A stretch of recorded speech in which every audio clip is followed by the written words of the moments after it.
And again, trying to get it as accurate as you can so that the measurement will work. And everything in here, so putting that down there. Trying to go from the center out, not always easy, especially with a heavier stocked paper.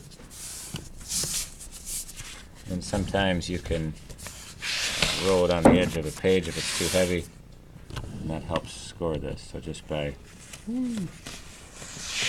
rubbing it off the edge of the table like that, and then it helps wrap this part on. So you did some of that origami. I've heard some comments, good and bad, about it, but that's not what this necessarily is. Just trying to give you this page. Again, it's the French fold, kind of help scoring it, help folding it. Scoring it is when you try to preset it. And so now when you do this, again, if this was going to be a French fold at the start, you'd put the fold up at the top and spread it out the bottom. Now in a yearbook design, sometimes the pages are just like this. They are just like this. If it's more than 4 pages in a document, some of these pages would be numbered and they'd be flipped on different sides, and they'd have the different numbers to represent the whole book.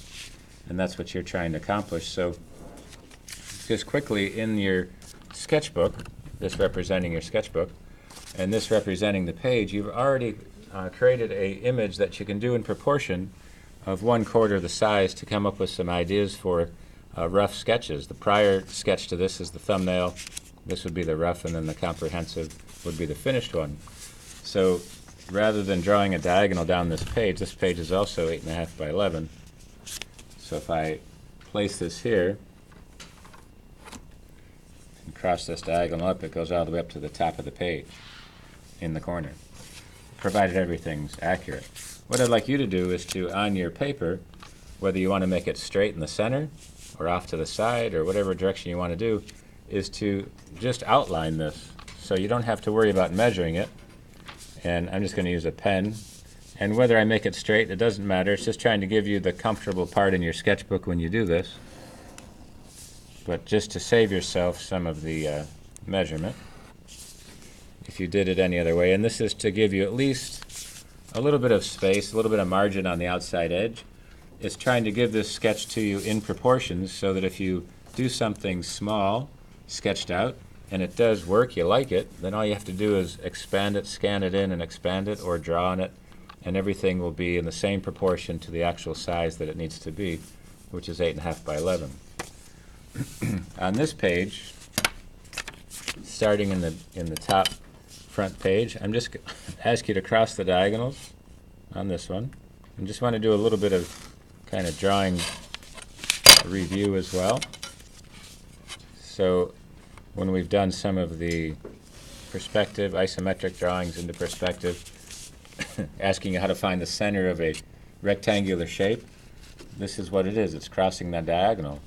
As I hold the paper up in front of the camera, you can see that when I hold it like this, it's representing the 1-point perspective because this paper is parallel to the surface, okay, to the picture plane, which is the camera. If I fold it out like this, it actually looks like a rectangular piece in perspective. And to prove the idea from the illusion of the camera that these two lines right here would be going to a vanishing point in 1-point perspective, and the X, if you drew this, if this was actually a flat piece of paper, imagining the screen that you see, kind of take that out of the way a little bit just to make it more efficient, then everything is there. This paper right here in the front still has to come out because that image is parallel to the picture plane. So just using a little bit of paper to get the illusion. And again, as I try to draw this on the perspective and then say, okay, how is that actually placed in there? It's actually from a top view is the X box, not 360, but just the X box. And there you have it, so you can taper this and it changes. In the 2-point perspective, it's turned on this direction, and now it'll go off the page, obviously. This line right here is going to one vanishing point. This one's going to the right. And again, the same idea with the X to show that piece. So it's just trying to bring a little bit of the drawing and perspective into this layout just to kind of emphasize the same amount of images that are there. So to put any elliptical shape on here, which I'd like you to try, is to find the points. And just from taking this front page, kind of a little bit of review, is to give yourself a vertical and horizontal intersection to this. So again, lining it up with the point on the pen, try to find the edges. Now down here, it's at, let me see if I can swing it around this way for you, just to bring this theory all the way through, is that this 20 and the 7 on this architect's scale is going to give me that line. And then just rotating it, doing it the same way. I can even use the same numbers just to emphasize it. And that's giving me this piece. Okay? So now, same idea. I've broken it up into a number of planes there. And now it's just trying to locate the pieces for the elliptical shape. Right now, where all these intersect at the edges, it's trying to show that piece. And again, trying to push the theory, because the abstract drawing is really what you're doing on the perspective. And I think I've stopped on your screen. So let me finish this last part, and then I'll show it to you. But this section from the center out to the corner, you want to divide this into thirds, okay? And you could do it visually. In fact, I'll just do it visually. There's a way. I should probably do it mechanical all the way for you. But let me see if I can here. So if you remember, taking this scale, here it is at 0 to 12. 12 divided by 3 is going to be 4, and at 8. So I make a mark, a little caret mark, if you remember, right up to that point. And this is going this direction. So if I line this up, there's lined up here and here, and just make a mark on this point and this point. That matches. And then just transfer this using the edge right here. And it goes to this point down here.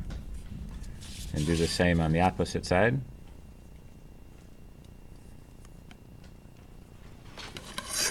And now I have this section, and here I'll just draw it freehand because I'm going to have you make an ellipse. Just rotating it around.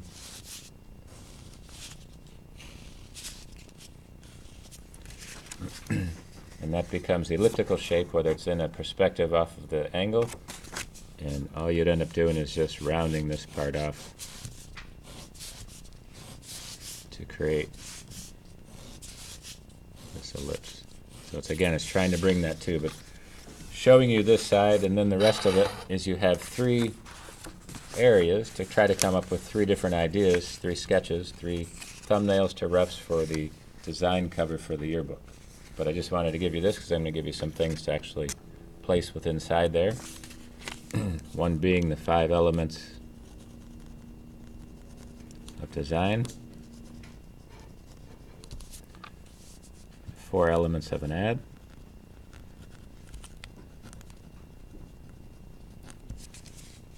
and the 4 layout steps, stages of layout.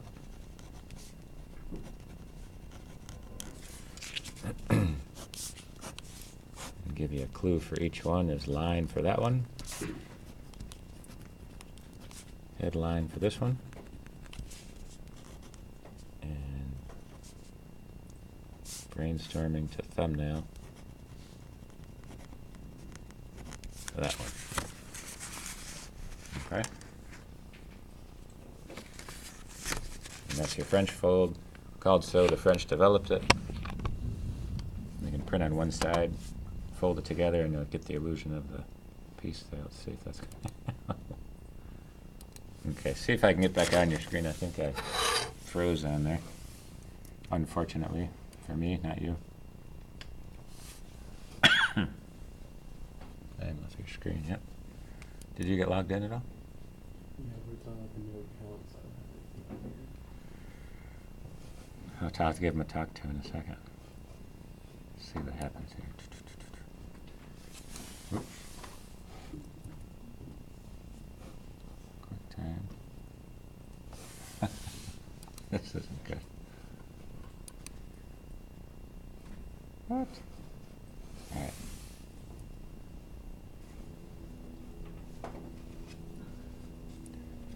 Okay.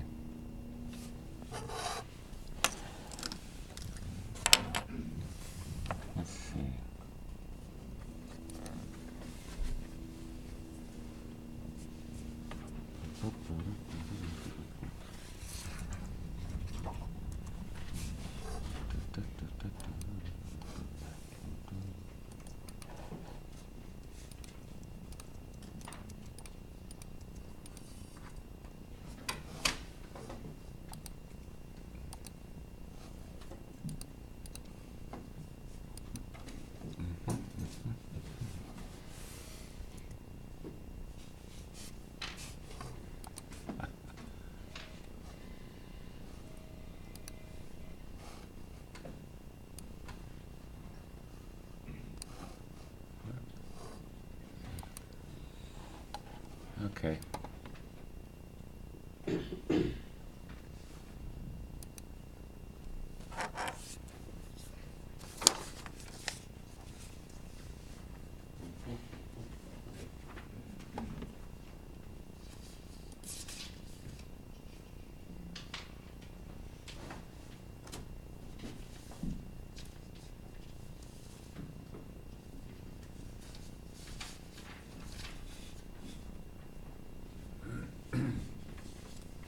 Am I on your screen? Okay.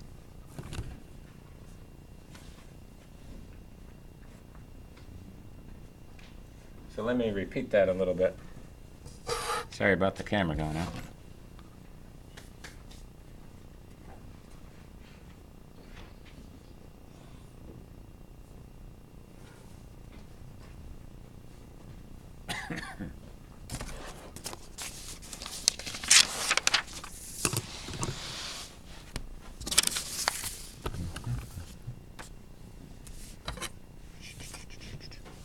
Okay.